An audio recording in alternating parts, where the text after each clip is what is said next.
میں کہتا ہوں لوگوں کہ گناہ ہو جائے لیکن کم از کم دل میں ندامت ہو، دل میں شرمندگی ہو، گناہ کا احساس ہو کہ مجھ سے گناہ ہو گیا ہے۔ حضرت ثعلبہ رضی اللہ تعالیٰ عنہ 16 سال کا بچہ میرے آقا صلی اللہ علیہ وسلم سے محبت کرتا ہے، 16 سال کی عمر میں حضور سے عشق کیا، حضور سے پیار کیا۔ مفہوماً حدیث پیش کر رہا ہوں، حضور کا خادم ہے، حضور کی خدمت کرتا ہے، اور حضور اکرم صلی اللہ علیہ وسلم جس کام پر بھیجتے وہ کام کرنے کے لیے جاتا۔ کسی صحابی کو پیغام دینا ہوتا حضور ثعلبہ کو بھیجتے، کسی غیر مسلم تک پیغام پہنچانا ہوتا حضور ثعلبہ کو بھیجتے، کسی چیز کو خریدنا ہوتا حضور اکرم صلی اللہ علیہ وسلم ثعلبہ کو بھیجتے۔ حضرت ثعلبہ رضی اللہ تعالیٰ عنہ میرے آقا صلی اللہ علیہ وسلم کے حکم پر عمل کرتے، لیکن ایک دن میرے آقا صلی اللہ علیہ وسلم حضرت ثعلبہ وہ 16 رول حضرت ثعلبہ رضی اللہ تعالیٰ عنہ کسی کام پر بھیجتے ہیں۔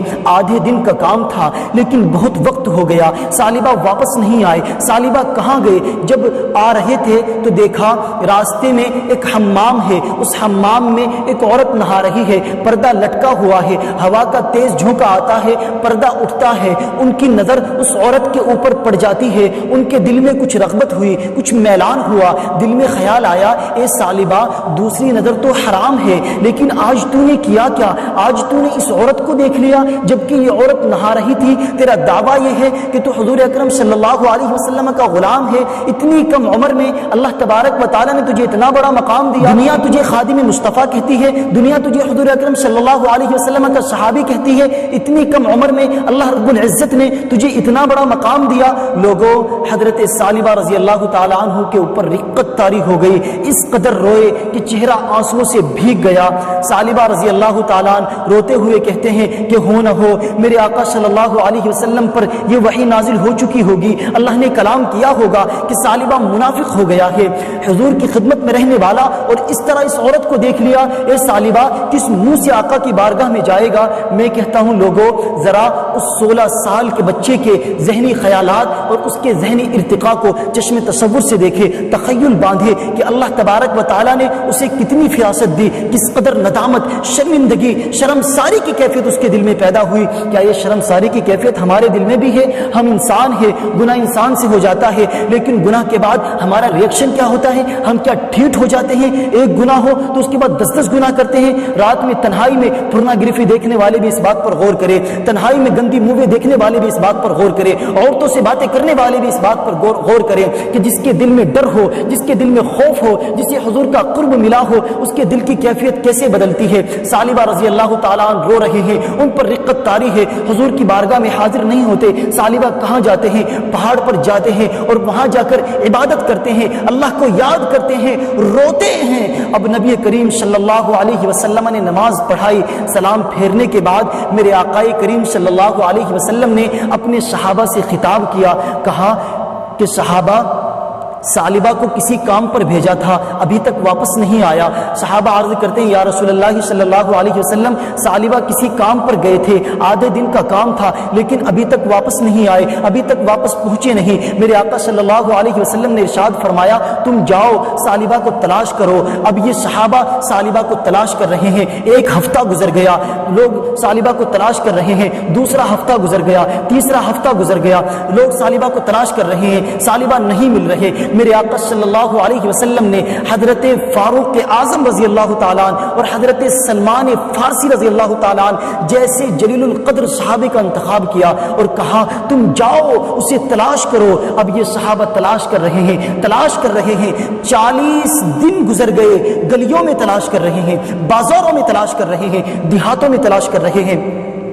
آخر وہ وقت آیا کہ جب وہ شہر کے مضافات تک پہنچے، وہاں پر بلند پہاڑ تھے، چرواہوں کو دیکھا، ان سے پوچھا اتنا قد ہے، اتنی عمر ہے، رنگت ایسی ہے، نقوش ایسے ہیں، کیا تم نے اس بچے کو دیکھا ہے؟ یہ بچہ 40 دن سے غائب ہے، ہمیں نہیں مل رہا۔ انہوں نے کہا کیا تم اس رونے والے بچے کا ذکر کرتے ہو، وہ جو روتا بہت ہے؟ کہا کیا مطلب؟ کیا تم اس رونے والے بچے کا ذکر کرتے ہو جس پر ہمیشہ رقت طاری رہتی ہے؟ کہا کیا مطلب؟ کون سا رونے والا بچہ؟ کہا کہا جو تم نے اس کی ڈسکرپشن بیان کی ہے نا، جب ہم رات کو سوتے ہیں تو ان بلند پہاڑوں سے ایک بچے کی رونے کی آوازیں آتی ہے، اس کی درد بھری آواز ہمارے سینے تک پہنچتی ہے، وہ روتا ہے اور رو رو کے اللہ کو پکارتا ہے، وہ معافیا مانگتا ہے، ہمیں نہیں پتا اس سے ہوا کیا ہے۔ کہا وہ آپ کے پاس کب آتا ہے؟ کہا ہم چرواہے ہیں، بکریاں چراتے ہیں، کبھی کبھی آ جاتا ہے، بکریوں کا دودھ پیتا ہے اور چلا جاتا ہے۔ فاروق اعظم نے فرمایا کب آئے گا؟ کہا یہ اس کے آنے کا وقت ہے، ابھی آ ہی رہا ہوگا۔ فاروق اعظم رضی اللہ تعالیٰ عنہ، سلمان فارسی رضی اللہ تعالیٰ عنہ فوراً علیحدہ ہو کر چھپ جاتے ہیں کہ کہیں سالبہ ہی نہ ہو۔ دیکھتے ہیں کہ سالبہ آ رہا ہے، سالبہ آ رہا ہے تو رو رہا ہے، دودھ پیتا ہے پیالے میں، لیکن دودھ کے ساتھ اس کے آنسو بھی گر رہے ہیں۔ فاروق اعظم رضی اللہ تعالیٰ عنہ، سلمان فارسی رضی اللہ تعالیٰ عنہ فوراً باہر آتے ہیں اور سالبہ تجھے کیا ہوا؟ کس قدر نحیف ہو گیا، کس قدر کمزور ہو گیا؟ سالبہ نے فاروق اعظم کو دیکھا، کہا نہیں نہیں میرے پاس نہیں آنا، سالبہ منافق ہو گیا ہے، وہی آ گئی ہے، اللہ نے فرما دیا ہے۔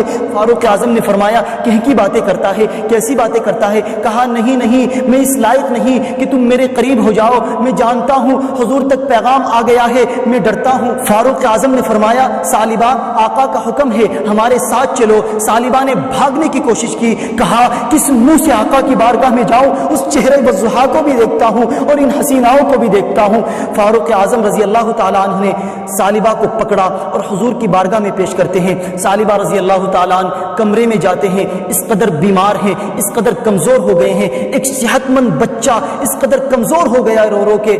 سالبہ رضی اللہ تعالیٰ عنہ مسلسل 40 دن تک مسلسل پہاڑوں میں روتے رہے ہیں اور اب کمزوری کی وجہ سے بیٹھ بھی نہیں سکتے، بستر پر لیٹ جاتے ہیں، بستر پر لیٹ جاتے ہیں۔ اور پھر میرے آقا کریم صلی اللہ علیہ وسلم تشریف لاتے ہیں، وہ کریم آقا ہیں، ان کی شان کریمی کے کیا کہنے، ان کی عظمتوں کے کیا کہنے۔ چہیتے سالبہ کو دیکھتے ہیں تو میرے آقا کریم صلی اللہ علیہ وسلم بستر کے قریب تشریف لاتے ہیں، اس کے سر کو اٹھاتے ہیں، اپنی گود میں رکھتے ہیں۔ ارے کیا قسمت ہے اس صحابی کی! میں کہتا ہوں لوگوں، گناہ ہو جائے لیکن گناہ کے بعد پھر شرمندگی بھی ایسی ہو، گناہ ہو جائے لیکن گناہ کے بعد پھر ندامت بھی ایسی ہو، گناہ ہو جائے لیکن گناہ کے بعد اپنے نفس کو سزا کا سلسلہ بھی ایسا ہو، اور پھر اللہ جب دعا قبول کرنے پہ ہوتا ہے نا تو پھر اس کی قسمت اس عروج پہ ہوتی ہے، اس کے مقدر یوں جاگتے ہیں کہ اللہ ایسا کرم فرماتا ہے کہ اسے آقا کی گود نصیب ہوتی ہے۔ میرے آقا صلی اللہ علیہ وسلم ارشاد فرماتے ہیں سالبہ آنکھیں کھولو۔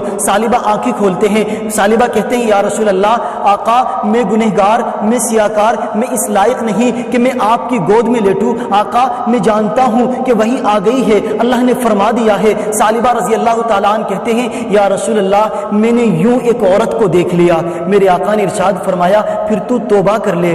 حضرت سالبہ کہتے ہیں یا رسول اللہ مجھے ڈر ہے اس بات کا کہ مجھے جہنم کے نچلے طبقے میں پھینکا جائے گا، نچلے طبقے میں ڈالا جائے گا۔ حضور نے ارشاد فرمایا مومن ڈرتا بھی تو ہے لیکن مومن کی ایک اور کیفیت ہے، وہ امید کی کیفیت ہے۔ امید کیا رکھتا ہے اللہ سے؟ سالبہ عرض کرتے ہیں یا رسول اللہ امید تو یہ ہے کہ میرے اللہ مجھے معاف کر دے گا۔ حضور نے ارشاد فرمایا پھر اللہ سے جو تو زن رکھتا ہے اللہ کو اپنے زن کے مطابق پائے گا، یہ امید رکھ کہ میرے اللہ مجھے معاف کر دے گا۔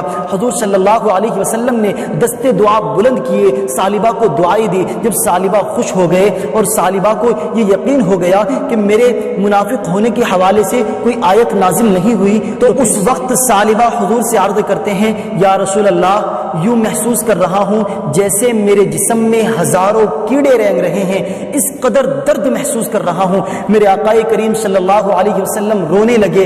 سالبہ عرض کرتے ہیں یا رسول اللہ آقا آپ کیوں گریہ فرما رہے ہیں، آقا کیوں رو رہے ہیں؟ میرے آقا نے ارشاد فرمایا سالبہ تیری موت کا وقت آ گیا، تیرے جانے کا وقت آ گیا، سالبہ ملک الموت آ رہے ہیں، تیری موت کا وقت آ گیا، تیرے جانے کا وقت آ گیا۔ ارے مقدر والا ہے وہ جس کی موت آقا کی گود میں آئے، کاش یوں موت آئے میرے ہم نشی نزاکاہ اور ہو جائے منظر ہنسی، کاش یوں موت آئے میرے ہم نشی نزاکاہ اور ہو جائے منظر ہنسی، وہ ادھر اپنی زلفیں سوارا کرے اور ادھر دم ہمارا نکلتا رہے۔